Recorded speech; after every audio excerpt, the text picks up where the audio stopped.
Welcome into Boxing Scene Today here at the Pro Box TV studios. Big question we're going to address. Some fights coming up. How do you come back from the beating? A couple fighters on the other side of one-sided shellackings. How do they come back? Some words from Mikey Garcia in a minute. But in studio right now, Jimmy Smith alongside the champs, Chris Algieri, Paulie Malignaggi. So the reason I mentioned Mikey Garcia is he had some, I wouldn't say choice words, but maybe some sage advice for Devin Haney. He says that Jose Ramirez might be too hard of a puncher for a comeback considering what happened in the Ryan Garcia fight. People who don't remember, he did survive to the end, but was knocked down, seriously hurt 3 times in that fight. Credit to him to get up, but Mikey Garcia said, and I quote, I will read his words, all it takes is one punch to bring back those memories, and Jose has got it. He's got the power, he's got the size. Also, Haney can box, but after a beatdown like that, it's not easy coming back. I've seen it in too many fighters. I think that's where they're going to take advantage. I think Haney should have picked someone else, somebody that didn't hit hard, that didn't have the power, maybe someone on the way out, 2 or 3 losses in their last 4 fights. The proverbial comeback tune-up fight. He's not taking that.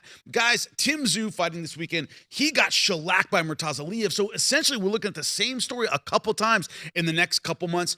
How do you come back from that beating in the gym? You can only test your chin so much in the gym. Paulie, how much confidence can you have, no matter how well the camp went, that maybe your chin isn't the same, you'll get hurt again? Does it take one punch to bring that back? I think when you're young, you'll get over it a little bit better. You know, obviously not everybody is the same. Meldrick Taylor wasn't the same after Chavez, but he did win another world championship. Yes, you know, sometimes people like to say Meldrick wasn't the same, but he was good enough to still win another world championship after the Chavez loss. He went to welterweight and won the WBA title. I don't know. I'll say this: Ramirez was good in his time, but he looked like he couldn't get off much against Barboza. He was kind of handcuffed. This smells a little bit like Mikey just putting on his friend JC. You know, this smells a little bit like that.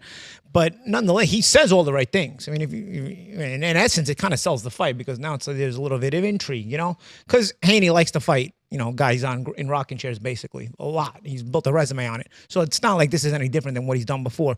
But this does build a little bit of intrigue. And also, we talk about a beating. Listen, Haney took a physical beating in the Garcia fight, but he was still competitive. I mean, and you know, Haney fought. You know, it wasn't like it was a beating and it was one-sided and how do you come back from that? Haney fought the whole way, and Haney was competitive the whole way. So there is, again, the intrigue there. Just have that same determination, drive, and hunger. It reminds me a little bit of when I fought the Cotto fight. You know, I lost that fight, but, you know, took a physical beating, but in a competitive fight. You know, scorecards-wise, ultimately, the fight was competitive, and it was to be fought for in the last third of the fight. Still could be won. So I think Haney comes from sort of a similar type of situation there in the Ryan Garcia fight, in that, yeah, okay, physically it was a beating. He was down a few times. He had to keep getting up. He had to fight his way through it. But he also showed that mentally he was willing to do that. You know, when you're younger, I think you're still willing to do that. And I think, I don't know. I think if Haney wants to be, you know, wants to be great and isn't just about chasing money, which, of course, sometimes I wonder which one it is with him. I think you come back from this. I think you do. You know, I think when there's something more inside you that you're looking to chase as far as greatness is concerned, and you're young enough, you're gonna come back from that. You know, I don't know. I think sometimes it's a little bit overrepresented. You know, you go back in the gym and you're sparring hard, and you're realizing your reflexes are still there. You're quick. You know, and Haney's still young. His reflexes are still gonna be there. I don't know. I think you gain that confidence back in the gym. Yeah, okay. You're gonna get hit in the fight. So what? I mean, you get hit in every it doesn't fight. tickle, yeah, as you always say, right? But you know, I mean, ultimately, you're at the position you're at because you know you're gonna overcome things like this. What I'm curious about, Chris, and I'm very curious about the psychological side, because the thing about the Ryan Garcia fight, he was constantly hit by the left hook. The one punch we knew Ryan Garcia was going to throw. We knew he would throw it with abandon. So one punch you got to look out for. And you point out all the time that bow and arrow jab, he was constantly open for the left hook. So it isn't just the physical beating. You got hit with the one weapon you should have been prepared for. He seemed blindsided by it every time it hit him. How do you come? Is there a different psychological angle to God, I should have been ready for left hook and I wasn't. Is that part of it? No, I don't think it has to do with psychology. I think it has to do with technique. It has to do with what they're supposed to be doing in the gym. And listen, that bow and arrow jab, it's actually something you see with a lot of quick guys. There's a million photos of Floyd Mayweather doing the exact same punch. And Jermaine Taylor, he was talking about it. Listen, when you have a long jab and you got quick hands, a lot of times you can get away with some of these flaws. The issue in the Ryan Garcia fight, Ryan Garcia is really tall and he has a really long left hook. Most guys have a real tight left hook. He doesn't. He whips that thing around, almost like an Oscar De La Hoya type, where he can punch around your jab and still catch you because he's a big, long guy. So technically, Canelo had that too. Yeah, well, yeah, you can really loop that thing around, but still generate power. Because a lot of guys go sloppy with it. Ryan doesn't. Neither does Canelo. Turns it. They can still get that whipped. Oscar De La Hoya too. Very, very loose in the way he was able to whip that shot. So that was a technical flaw in that particular matchup. But in terms of what Mikey Garcia said, Yes. No disrespect to Mikey Garcia. I agree with you, Champ. I think it's completely just a narrative. I don't agree with this idea that, like, first of all, it must be nice. I never had this opportunity. Oh, you just fought a puncher. You get the option to choose what kind of guy you fight next. Okay. Welcome to the A side, right? I fought Ruslan Bravanikov. Very, very damaging fight. My next fight's Manny Pacquiao. After Manny Pacquiao, I fought Amir Khan. All 3 punchers in a row. And Emmanuel Taylor before that. We were just talking about him. Another puncher prior to that. Right. So, listen, and I had tough fights in those situations too. I never had the option to choose a non-puncher. You didn't get to do the 15-1 underdog thing? No, I didn't. No, I was the 15-1 underdog. So I had to, when I did get But you know these what would wins- have happened if they would have been coming? They would have called you the Great White Hype. So Of course. you Can't do that. can't put you in a 15-1 underdog situation against that So opponent. looking at this, and I think he's had plenty of time off, and as damaging, quote unquote, as that fight is, I think we're kind of looking, we're blowing that out of proportion because it wasn't that damaging a fight. Ryan threw what? 30 punches around. It wasn't like he was taking sustained damage. We keep forgetting because all we see is the highlights of that fight is Ryan Garcia cracking Haney and him in the ground over and over and over again. He got shot 3 times, but he didn't get hit all that much. But there's also very rudimentary fundamental adjustments there. I think Haney just underestimated Ryan. 100%. Because Ryan was like, kind of space cadetting it the whole way. You know what I mean? Like losing his mind. So, and remember, Bill Haney was saying, if he dies, he dies. He was giving us the Drive and Drago routine, So I think, no matter what danger Ryan poses, going into the fight, they thought, not even if he was dangerous, he's not dangerous now. This guy lost his mind, So I think they all fell for it. In a lot of ways, a lot of us fell for it, right? But in that regard, it's Haney inside the ring. And a lot of the rudimentary fundamental things that you usually do, and even Haney usually does, I think he just took them for granted because he just psychologically wasn't ready for that kind of fight. Because if you look at what he's doing, it's bow and arrow. But he's walking the puncher down, you don't do that. Squared up. Yep. If you're gonna walk a guy down, even if if he's a puncher, he's still come at an angle. Creep in. Whatever, feint your way in. You want to. I understand. You want to psychologically walk a guy down sometimes. I get it. Even non-punchers do it. Even Floyd does it. You did it in spots. I did it. You got to have spots where you walk a guy down, even if he's the harder puncher. You got to be able to push him back at times, and you got to do it with illusion, with punching, whatever you do. Haney wanted to do that. He wanted to just mentally impose himself on Garcia because he thought Garcia was mentally lost. Right. So if I'm going to impose myself, I'm going to break him. And he totally threw the fundamentals out the window. So he's walking him down square, just walking. This guy's just throwing any left hook. Any left hook Ryan threw, it landed because this guy's not waiting for it, not expecting it, not really alert to it. Haney took a gamble. He thought that Ryan was not going to be the Ryan of old, that Ryan wasn't doing things properly, which apparently he wasn't, and he was going to fade. And how do you get a guy to fade quicker? But you can still walk a guy down. You can still press him more intelligently. He didn't respect him. But and then when he got hit and hurt, I think it was ego. I think it's more than that. Bill Haney lost his mind in the corner. There was nothing instructive that was given. But also, I also think even if you've trained hard, and clearly for Devin to be in that fight, he trained hard. He was in shape. Yeah, absolutely. Devin's always in shape. Psychologically, if you put in your mind, this guy's going to be easy, and that's not, it's hard to get into the fight. You always want to overestimate your opponent so that when it's easier, you can kind of ride it out. But if you underestimate a guy, and it's hard to psychologically put yourself in a tough fight now when you didn't expect to be in a give and take fight. I think Haney, even if he was in shape, it's hard. It's difficult. I'm not blaming him because it would have been difficult for me. I think it would have been difficult for anybody. This guy's losing his mind. It's like, it's going to be an easy fight. Even if you're in the gym every day training hard, but it's hard to put yourself in a position where it's going to be dangerous. Go ahead. Every time you got in trouble, what'd you go back to? Your fundamentals. Yeah. You go back to what got you What there. you do, yeah. What got Devin to where he was is his jab and his boxing ability, his speed, his ability to throw combinations. It set things up in the right way. As soon as I saw them throwing leaping left hooks while they're warming up in the back, I was like, this is an interesting tactic. And they came out there doing the same thing. Two things you don't do. George Foreman said it. You don't follow a puncher. You don't hook with a hooker. You jab with a jabber. You do not hook with a hooker. You're not a better hooker than Ryan Garcia. I don't care. Ryan can get out of the infirmary. He can get out of a sick bed and throw that left hook with bad intentions. Devin's never going to have a better left hook. Why are you leaping in with left hooks? Head up in the air, chin up in the air. So having said that, I think these are all things that are going to be adjusted in this fight with Ramirez. So I don't think it's a risk there. No. Okay. These are just mental reminders. You just got to have Ramirez ain't no Ryan Garcia in terms of the explosiveness. I rate Ramirez very, very highly. I did very, very highly until the Barboza fight. Yeah. He looked stuck in the mud. His footwork wasn't there. And a guy that I've rated very highly for a long time with his amateur background, his good sharp jab. Yes, he's a power puncher, just like Mikey Garcia said, but highly, highly skilled and super fundamental. But that Barboza fight, I cannot get that out of my head. His feet were stuck in the mud. He looked. I hate saying it. He looked like a shot fighter. Yeah, there's pros and cons here. I totally am with this kind of opponent because you need a name opponent if you're Haney because you're a big name. But this is the right name opponent because 2 losses, Sterling having record. Said that, Haney's whole resume is built on 100-year-old possible Hall of Famers. You know what I mean? Like, so on paper it looks good, but it's in reality it's not as great as it should be. Having said that, you still need in this moment you need this kind of opponent. Prior to the Barboza fight, this fight doesn't happen. Yeah, I agree.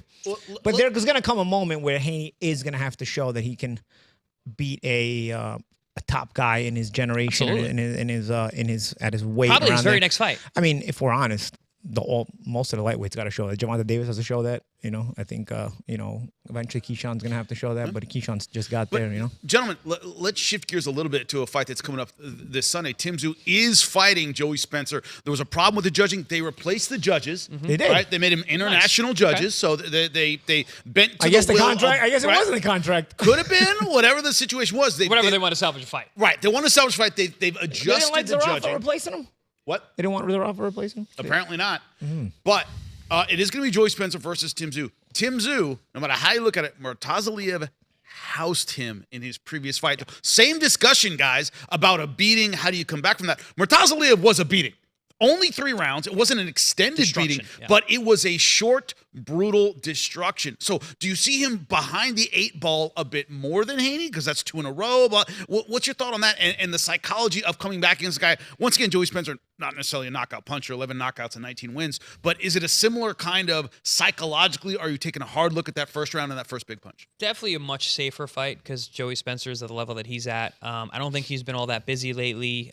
He got destroyed by Ramos a couple years ago. Hasn't been in with a level of fighter like Tszyu, but there's a lot of questions that Tszyu is going to be asking of himself. And it's not even us. Like, listen, you said it. He's a young guy, just like Haney. He can come back from that kind of loss. It happens. Plenty of guys have been blown out in a couple rounds and then come back to have very, very good careers. It happens. But he's going to have to answer those questions.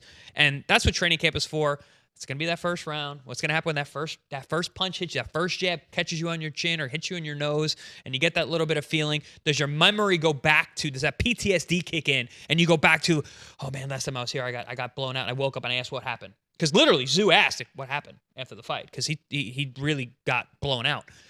So that's up to Tszyu, and that's where he's going to need to figure out where he's going to fall in terms of this very, very talented 154-pound division. But this is the right kind of fight for him to come back to. A guy with a good record who's not that dangerous. But if you're in Spencer's corner, is it one of those things where I've trained coached in MMA opposite guys who had bad knockouts, and I said, go out there and touch him right away. I don't care if you touch him on the arm. I don't care if you touch him on the hip. Touch him somewhere. I think you've got to. Yes. I think you've sort of got to try to impose yourself early if you're Spencer. I think Tszyu is the better fighter, the better puncher, the more skilled fighter. So I think you rely on the little bit of the PTSD possibilities and you try to get at him early. And I agree. I think this is the easier fight out of the two. I think Haney Ramirez is tougher. But having said that, Tszyu is coming off a 2-fight run, back-to-back opponents that's a tougher 2-fight run than Haney's had his whole career. So I'd say this is kind of necessary for Tszyu. So you're probably going to get a lot of answers here. if Tszyu is Tszyu, like a normal Tszyu, like if it's the Tszyu that we know, it gets a stoppage within 5 rounds for me, But that's where Spencer tries to, you get your moment here. You get your moment here. You gotta show up and perform. And I think it starts with trying to jump on him early. I think that's where the key is there first. Amir Khan, it was my first fight back after Pacquiao. He went on record. He was like, I'm going to go after Chris right away because I want to hit him and make him feel like he's back in that Pacquiao fight, and I'm going to stop him in 1 round. I actually rocked him in the first round. So that's one thing. Being more aggressive isn't always a better thing. If he goes out there, because Tszyu what are you going to do? Box with Tszyu? Though? I mean, Spencer's boxing isn't. I mean, he can box a little bit. I think. But can he box with Tszyu? I mean, Tszyu can box. So. But Tszyu can box, but also Tszyu can punch, and he's aggressive, and but he is a bit of a slow starter. So Spencer jumping on him. Yeah. I mean, you're taking a gamble the other way.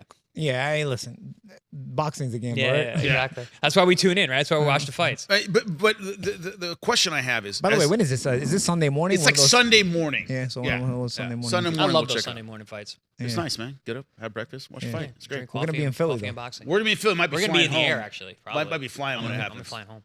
Hopefully we get home in time for the main event. But what I'm curious about, last question about this fight in particular, Chris. Paulie, you just said it. You don't want to convince yourself you're gonna have an easy fight, but you just fought Fundora. You just fought Murtaza Aliyev. Is his coach saying this is a different kind of guy? Like, do you want to kind of convince him you're not back there with those guys? I'm not saying you're in an easy fight, but do you want to separate the categories? Do you want to let the coach know? needs to do that. I think Tszyu can do that himself. I don't know if the coach needs to tell you because I think the coach doing that may risk you take him too lightly. You know what I mean? But I think Tszyu obviously understands. Hey, knows those guys were is. here. Yeah, you're not running into that tonight, right? There isn't a buzzsaw. The reason for a guy like Spencer is also to work on some things and get back on those fundamental things that you may want to hammer down and hammer home. Or is it just to get right in and out and just get and to wipe the memory? See, those are the decisions and also media wise, image wise, take out those bad losses. You want to be on TV where people can see you. Erase the memory of of seeing you on the canvas like that, or full of blood in the Fundora fight. Arturo Gatti got housed by Mayweather and fought a Dutch kid after that. You remember that? Yeah. From Dutch and Denmark. What was his Damgaard. Thomas Denmark. Dane. Right. It got another title shot after that. Yep. And it was like a similar kind of thing where people go, God, Gotti just needs one. And people are back on the Gotti train. It was against Baldemir. Carlos Baldemir. He always needed to right the ship one time and get right back into it. And get right back in it because he's got an appealing style. He has a homemade fan base. Tim Tszyu is, first off, he's a Tszyu. All right. We all saw Costa Tszyu growing up. The namesake. He's huge in Australia. Chris, is it to you a similar kind of thing of Gotti? Of like, hey, one more and we're back on the Tszyu train and he's... Absolutely. Listen, if he blows out Spencer in 1 round and it washes away the idea of what happened last fight, it gets him right back. Right? I mean, that's what they want to make is a Thurman fight. Exactly. So he beat Spencer. I think this is all to see if he can get the Thurman fight. Yep. Which was originally on the schedule anyway. And right? Spencer's thinking like, well, I can step into that Thurman fight because that's a good fight for Spencer exactly. as well. Sure. He gets Spencer that win. wins here. Obviously, he steps into a room. Yeah. Like we talked about yesterday, you got to be in the room. If Spencer wins here, he's in that room. And once you get in the room, there's a lot of options. But especially at this weight class. Jimmy Tszyu, because of the namesake, because of there was so much hype around it, because of the tough fights that he's already been, I think he's going to get a little bit of a grace because he was in such tough fights. First of all, I don't want people to forget he was supposed to fight Keith Thurman. Thurman's first fight at 54. He's coming off the couch after a couple years. He falls out 2 weeks before the fight. Fundora steps in. Tszyu didn't blink about accepting that fight against a 6'7" young puncher. Southpaw. You were training for a 5'10" welterweight coming up. Orthodox puncher. Orthodox. We gotta not forget about that because that's man. I was super impressed with Tszyu. And he was doing good until they cut. And he was doing great until the elbow, until he got completely blinded by his own cut. And then he fumbled the bag with Murtaza Aliyev. But in hindsight, that one actually might not look that bad because I think Murtaza Aliyev is an absolute monster, and we're going to see that in coming fights. So Tszyu may get a little bit of a reprieve. Yes, he's getting an easier fight, but he gets a win here. Yeah, I agree with you, Jim. He's right back in. Well, we are leaving for Philadelphia. I leave, by the way, tomorrow afternoon. Gentlemen, I think we might be on the same flight, heading out to Philadelphia. So one thing that always gets me here on this channel is we know our boxing history. And a lot of times when we talk about where we're going, you talk about the DC fighters and all this generation of DC guys. I always think Does our audience know what we're talking about? But we're going to Philadelphia tomorrow. So before we go, we got to talk about our favorite Philadelphia fighters of all time. We make a lot of references during the show about the rich history of boxing in Philadelphia in no particular order, by the way, before everyone gets pissed off. No particular order. Chris, we'll start with you. You can't talk about Philly without talking about Smoking Joe Frazier. Yep. He is iconic when it comes to Philly boxing, man. What are your thoughts on him? Yeah, I mean, it's Smoking Joe. I mean, incredible amateur, incredible professional. You know, in some of the greatest fights ever. Fought all the big names. Fought our guy George Foreman, although we fell short in those fights. But when you talk about Philly, you really talk about. It's two things I think of. I think of. Listen, we think of a style, right? We think of a form. There's the Philly shell. There's that Philly fighter. So there's two different things. The Philly shell is a technique. The Philly fighter is a style. But there's also a mentality. So you think of that Philly fighter, but you also think of the mentality. You think of the gym wars. You think of the preparation. You think the difficulty coming. And then in terms of the fighting style, they're very cerebral. You're thinking of the counters. You're thinking about the reactions. You're thinking about being smart, setting traps. So those are the two things when I think about Philly fighters. And Joe Frazier, you know, it was a little more crude than a lot of the more modern Philly fighters in terms of being defensively sound, a guy like a Bernard Hopkins. But, man, he embodied the spirit of the hard work, the hard training, the going out there and getting the job done. Also, an undersized heavyweight. Like, when I look at Joe Frazier now, I'm like, that guy fought at heavyweight. Yes, it was an era of generally smaller heavyweights than we see today. Even Tyson was like that, right? Yeah. A smaller heavyweight, but he was a mainstay, obviously, and when we talk about big heavyweight names and major heavyweights in the history of boxing. But Philadelphia is not only Joe Frazier, guys. No. Philadelphia is a lot of good fighters. Yeah, we're moving on, right? We have more to talk about. We got, Benny Briscoe. I think, Briscoe, obviously. Jersey Joe Walcott. But I like Joe Jardello. I like Meldrick Taylor. Dude, I told Taylor. myself I wouldn't cry. Meldrick Taylor is one of my number ones of all time, period, end of sentence, pound for pound. Top Philly fighter. But do you remember Oscar De La Hoya had this 1-2 body, head combination he would use? That was Meldrick Taylor. He would start at your body and go... In 1 second. Yeah. In 1 second, he went from your ribs to your head. I always loved his style, but I could never mimic it. He was too fast. Too fast! He was too quick. Well, And he was also defensively wide open. He was aggressive with his speed. Yes. I used to look at his '84 Olympic teammate, not from Philly, Pernell Whitaker, who was quick, but he used his quickness for and he would kind of train he was defense and offense and change rhythms. Meldrick was almost too much fight for his own good. And that a lot of times is Philadelphia too. It's they're very crafty, but sometimes the reputation was they fought too much, and they fought too hard.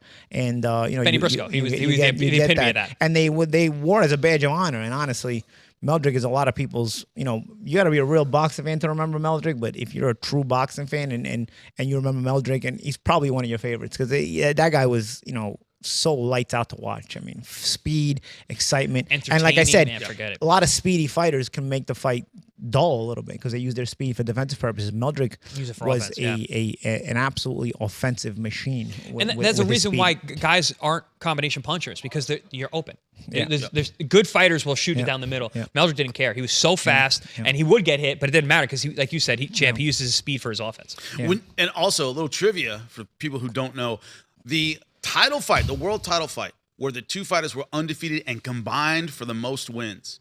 Meldrick and Chavez. Meldrick Chavez in 1990. I remember he won the title off Buddy McGirt. Yep. He'd already big upset at the time. He'd fought a draw with Howard Davis. Like Olympic gold medal since in his first 12 fights, dude. Like, he was one of the first these guys that what they're doing now, but back then it was unheard of. Yeah, now that's normal. Back then, I remember the rise of Meldrick. It was like, dude, it's like 11th fight. And even Whitaker, for that matter, on the same team. That 84 team was something special, man. Yeah. But Meldrick was Biggs, sort of a big name in that, and then sort of a tragic, went through the wayside. I know the Chavez fight is always controversial, but I don't know. I don't think they should have stopped it. Dude, 2 seconds left. He wouldn't have taken another punch. Not only that, for me personally, the argument isn't whether he would have taken another punch. I don't think he would have taken another punch just because Give him an 8. Richard Steele turns around and Chavez is not in the corner, in the right corner. He's in his own corner. If Richard Steele stops the count, tells Chavez, hey, go to the neutral corner, turns back around, resumes the count, the fight's over. So it's not even a question. If he said walk to me, clean his gloves, it's over. That right there it's not even a question of whether you stop the fight or don't stop the fight. You do not stop the fight because he is not gonna. There's no shot that he's gonna take another punch if Steele acts like a normal referee acts. I agree 100%. So that for me it makes the argument null and void because there's a lot of people. Oh, he would have taken another punch. He wouldn't have took another punch if Steele follows the rules and stops the count and tells Chavez to go to the neutral corner. Walk to me, wipe your gloves. It's over. Yeah. And people forget, you got stopped with 2 seconds left, by the way, if people don't see that. Watch the legendary It takes Knights longer than 2 seconds to get on across the ring. Yeah. Right. First It of all. would have been over. But a modern boxing fan, right, even our younger audience, they think Philly, probably think B-Hop, Bernard Hopkins. And who's the mutt that had Chavez ahead? Some, was it Jerry Roth? I don't know. Some judge who doesn't deserve what to a judge mutt. anything. Yeah, it would have been a split decision win, by the way. That's another fact a lot of people don't know. Got to go with B-Hop. As far as the modern Philly style, is he number one to you in the modern era for Philly? It's hard to argue against, right? I mean, it's hard to argue against.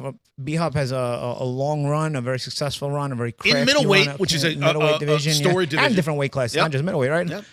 Yeah, I mean, Hopkins definitely is one of those guys when you think about Philly fighters, maybe not always the most exciting, but Cerebral. so effective on a high level for so long and in so many ways that it's hard to argue what you're saying, Jimmy. He's a guy that I use a lot when I'm talking to young fighters today when I'm in the gym. And I say you got to look at B-Hop, and I mean later stage B-Hop. Because B-Hop, in the beginning, his first part of his career, he was a really dangerous, scary guy, and he could punch, and he scored a lot of knockouts. End of his career, very, very few knockouts as he got older. And that's how he was able to... moved up in weight class. That's how he was able to prolong his career. But if you really watch him, and he wasn't an active guy later in his career, of course, he's getting older, but he's doing a lot. If you watch his footwork, you watch his steps, you watch his feints, everything he did was for a reason. And I tell all these young fighters about winning moments. And that's when you're winning time in between punching. You don't have to be punching all the time like a Meldrick Taylor was. A guy like Bernard, he'll win a round with posturing. He'll win a round with positioning. He knows what a ring general is. So these young fighters need to watch guys like Bernard Hopkins where you can see that little subtle step. You can see him maneuvering and analyzing and collecting data. I'll never forget the Tito Trinidad fight, which is one of my favorite fights of all time. One of my favorites. Yeah. Incredible. When we look at a master class of diffusing a time bomb, because Trinidad had a left hook from hell. I don't care who you are, Bernard included. Bernard had a great chin, good. You're not taking a Tito Trinidad left hook, not a clean one. So he was diffusing that thing all night long, using the pop right hands, the rolling out, staying away from the punch. But also, when he finally dropped Trinidad, he actually stepped into it. 12th round. He saw, and he said this, he said, I saw that Trinidad had a tell with his lead foot before he threw the left hook when he was going to lead with it. He would turn his toes out a little bit to get ready to throw it. He's like, when I saw that, I stepped into it. Yeah. So he met the hook. He snuffed it, caught it on the outer edge of the glove, and left it. And that's the thing. When you throw a left hook and you're in here, direct line to the chin. Little right hand. Bing, little push, boom, down goes Trinidad. I mean, the ability to analyze your opponent in that way and then strategically set yourself up for the finish. I mean, what guys are doing that these days? I was at that fight. That's sick. And for everybody at home, want to see a young Paulie Malignaggi in the crowd? Nobody knew me. And Bernard's walking to the ring, he gets on the ring apron and puts the X out to the crowd during his ring walk, and they pan to the crowd, and there's a close-up of a section of the crowd. I'm the kid with the white visor with the hairs popping out of it over the top. You got to find that You clip. can. It's an instant, but you're gonna see a kid with a white visor, and I'm doing the X. Editor, right now, here's the spot. The kid Editor, with the white visor doing the X sign when Bernard goes on the ring apron during his entrance. That's actually me. Another thing that I think is underrated. If you remember the lead up to that fight, he threw the Puerto Rican flag at a press conference. Almost got himself killed. They had to sneak him to his plane. They had to get off the island on a helicopter. He was jumping fences to get out of there. That's crazy. But he said, but that was. I love it. B-Hop, but today, everybody's with the iPhone. You'd have 20 arrests now because they'd go back and analyze the tape. Back then, what? You did that? Nope. But this is also what I'm thinking about with Bernard. He's always thinking ahead, psychologically, because setting Trinidad traps, also, being strategic. But you know what it is? If you remember the press conferences, Trinidad put him on the spot because he did that in New York. He took the flag, he stomped it. So Trinidad's like, you don't have the balls to do that here in Puerto Rico. Watch me. What is Hopkins gonna do now? Now you got no choice. So Hopkins does it. well, Yeah. the whole island riot. almost It was a riot. The whole Yeah. island almost killed him. You get what you get. But they had to get off the island. Usually you gotta get to the hotel. They had to get off the whole island. They had to put him on a helicopter and fly him off the island, bro. That's what's crazy. But I was in the same stable. I remember Dave Itzkowitz, who used to work at the Bell Entertainment, telling me because he was there because Dave was there. One of the people. Every made for himself. First of all, everybody just takes off running on the stage. Everybody just. They're all like, invades "Can the you believe he stage." just did that? We gotta get the hell out of here." And they had to run. They had to get in the limo to the heliport, to the helicopter, off the island, bro. Off the whole island. Because, by the way, B-Hop said later on in the interview, he said, I knew if I could make it about pride and if I could get him angry and I could get him in there punching, I could outbox But him. also, in that spot, you kind of have to do that now because Trinidad dared you. And if you don't, it's a mental win for Trinidad. Right. You know, like, I say, nah. I That's don't have round the balls one. to do that, you know? So it's like, the gamesmanship went to such a high level there that you put yourself in that position in New York. Now you got to do it in Puerto Rico because he put you on the spot. Well, he answered the call. Ended up, by the way, getting a 12th round knockout over Felix Tito Trinidad. Great fight. Check it out if you can. But we come with the history. We also come with the boxing news. Boxing Scene Today. Find out why millions are watching. We'll see you next time.